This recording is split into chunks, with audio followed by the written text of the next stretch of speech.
wrong happened.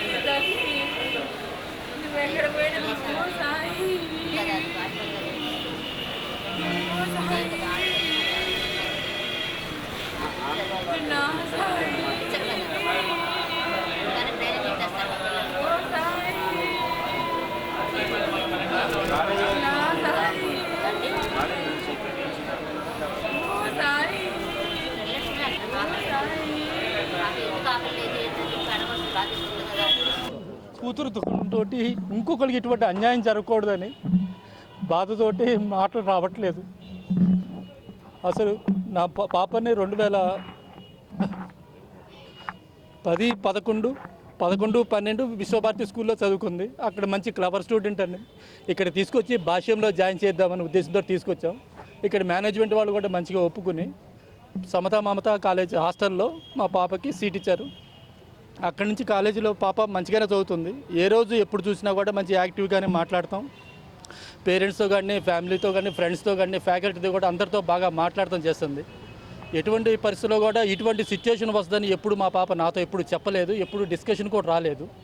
అటువంటిది ఈరోజు ఈ దుస్థితి నేను ఈ కాలేజీ ద్వారా భరించాల్సి వస్తుంది. మా తల్లిదండ్రులకి శోభ అంటూ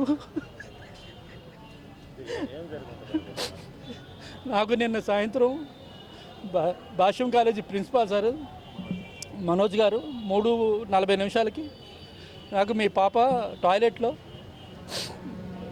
రక్తంతో ముక్కులోంచి నోట్లోంచి రక్తంతో పడిపోయి ఉంది, మేము హాస్పిటల్కి తీసుకెళ్తున్నాం, మీరు ఇమ్మీడియట్గా రండి అని చెప్పేసి అన్నారు. అసలు మా పాప ఎట్లా ఉంది పరిస్థితి అండి, కనీసం నాతో మాట్లాడించండి అని అన్నాను. లేదు, మీ పాపను ముందర ఒక కారులో తీసుకెళ్తున్నాం, తర్వాత ఇంకో కారులో మేము వెళ్తాను, అరండల్పేటలో హాస్పిటల్లో జాయిన్ చేస్తున్నాం, మీరు ఇమ్మీడియట్గా బయలుదేరండి అని చెప్పేసి అన్నారు. నేను వరంగల్ నుంచి రావడానికి సాయంత్రం రాత్రి 9 అయింది. ఈ లోపల వచ్చి చూసేటప్పటికి మా పాప డెడ్ బాడీనే కనపడిన తప్ప నుంచి కాలేజీ యాజమాన్యం కానీ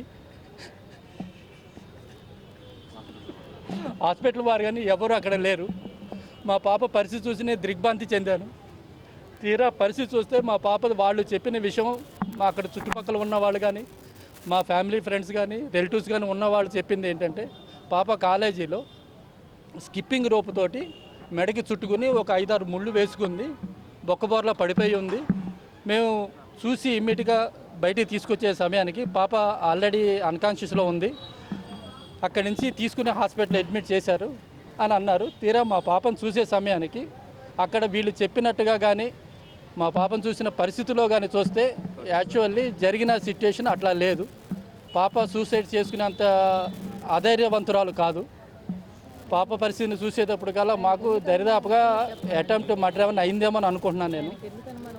కాకపోతే పాప ఆల్రెడీ మెడకి స్కిప్పింగ్ రోపు చుట్టుకుంది అన్నారు కాబట్టి మెడ దగ్గర చారలు కానీ అట్లాంటివి ఏమి లేవు. ఆ బట్టలు మాత్రం చిరిగిపోయి ఉన్నాయి. మొత్తం బట్టల నిండా రక్తం అడుగులో ఉంది. అక్కడ కాలేజీ వాళ్ళు దగ్గరికి వెళ్ళి మా చుట్టాలు వాళ్ళు చూసి వస్తే అక్కడ బాత్రూంలో టోటల్గా బ్లడ్తో ఉందన్నారు. చేతులకి మొహం దగ్గర కొన్ని గాయాలు ఉన్నాయి. బట్టలు మాత్రం చిరిగిపోయి ఉన్నాయి.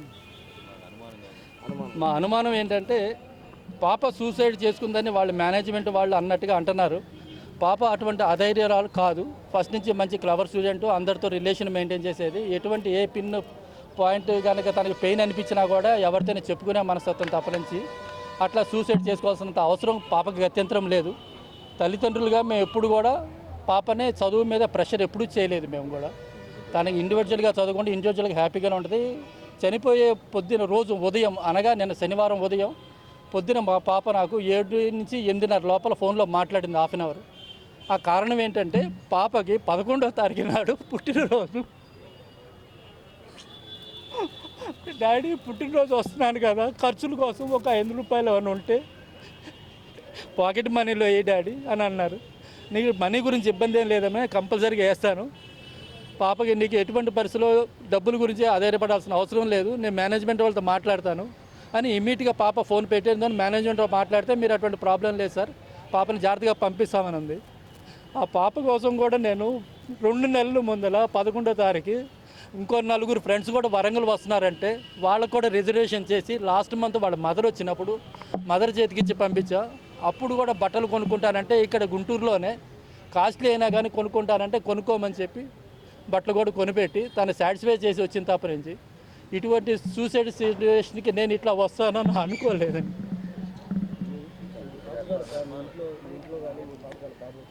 ఎటువంటి ప్రాబ్లమ్స్ లేవండి, ఫుల్ యాక్టివ్గా ఉంటుంది పాప. ఆరోగ్యపరంగా కానీ మానసికంగా కానీ ఎటువంటి పరిస్థితుల్లో మాకు పాపతో ఇబ్బంది లేదు. ఎప్పుడు ఫుల్ హెల్తీగా ఉండదు, ఎవరితో ఫోన్లో మాట్లాడినా ఫుల్ యాక్టివ్గా ఉండదు. కాలేజీ యాజమాన్యం కూడా చెబుతూ ఉంటారు, 2-3 సార్లు మీ పాప క్లాస్ ఫస్ట్ వచ్చిందని సార్ బెంచ్ మీద ఉంచోపెచ్చి అందరికీ టప్పట్లు కొట్టించాం. పాప వచ్చిన ప్రతి రికార్డు కూడా మాకు మెసేజ్ పంపిస్తూ ఉంటారు. ఈ 2-3 మంత్స్లో టాప్లోనే ఉంటుంది పాప. మేము కూడా చాలా సాటిస్ఫై అయ్యాం. ఈ ఫ్యూచర్ వచ్చే ఎగ్జామ్స్ కూడా మంచిగా టాప్ పొజిషన్లో తెచ్చుకుంటా డాడీ అని కూడా చెప్పిందండి. అనుమానం అంటే వాళ్ళు చెప్పిన దానికి సిచ్యుయేషన్ చూస్తే పాపకి అటెంప్ట్ మర్డర్ అని అనిపిస్తుంది. ఎటువంటి పరిస్థితిలో నాకు కాంప్రమైజ్ అవ్వాల్సిన అవసరం లేదండి. ఇటువంటి మా కూతురికి జరిగిన అన్యాయం ఇంకొకటి జరగకూడదు, ఇంకొక కాలేజీలో ఇటువంటి ఇష్యూ తలెత్తకూడదు. మేనేజ్మెంట్ అనేది ఎంత జాగ్రత్తగా చూసుకోవాలి. సంవత్సరాల తరబడి లక్షలు పోగు చేసి వాళ్ళకి కట్టి మా బిడ్డల్ని మరణానంతరం మేము తీసుకెళ్లాల్సి వస్తుందంటే మాకు ఇటువంటి దుస్థితి వస్తుంది. కాబట్టి ఇంకొకళ్ళకి కూడా జీవితంలో ఇటువంటి దుస్థితి రాకూడదని కోరుకున్నా తప్ప నుంచి కాంప్రమైజ్ అవ్వాల్సిన అవసరం లేదు. వాళ్ళ కాలేజీ వాళ్ళ రూపాయి నాకు అవసరం లేదు. ఏదైనా నేను మీ ద్వారా ఫైట్ చేయమంటే నేను మీ ద్వారా ఫైట్ చేయడానికి, మన అడ్వకేట్స్ ద్వారా ఫైట్ చేయడానికి నేను రెడీగా ఉన్నాను. మేడం ద్వారా కానీ మహిళా సంఘాల ద్వారా కానీ ఎట్లయినా ఫైట్ చేయడానికి రెడీగా ఉన్నాను. తల్లిదండ్రులు చెప్పిన సమాచారం మేరకి తప్పనిసరిగా ఇది హత్య అయి ఉంటుందని మేము అనుమానిస్తూ ఉన్నాం. ముఖ్యంగా వాళ్ళు చెప్పే స్కిప్పింగ్ రోప్తో మెడకు చుట్టుకుంది అని చెప్పడం అనేది చాలా అసమంజసం, ఏమాత్రం పొసగని విషయం. ఎందుకంటే ఒక మనిషి తనకు తానుగా పైనుంచి ఉరి తీసుకుని వేలాడడం వేరు, 2 చేతులతో ఉరి వేసుకోవడం వేరు. ఒక టైట్గా ఒక ముడి పడిన తర్వాత రెండో ముడి పడడానికి ఆ అమ్మాయి చేతులు ఆ అమ్మాయికే లూజ్ వచ్చేస్తుంది. కనుక తను బలంగా ముళ్ళు వేసుకుని 5 ముళ్ళు వేసుకునేదాకా అట్లా ఉండదు.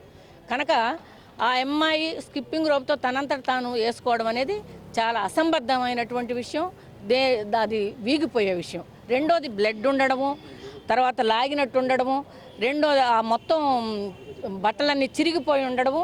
తప్పనిసరిగా ఇది హత్యే.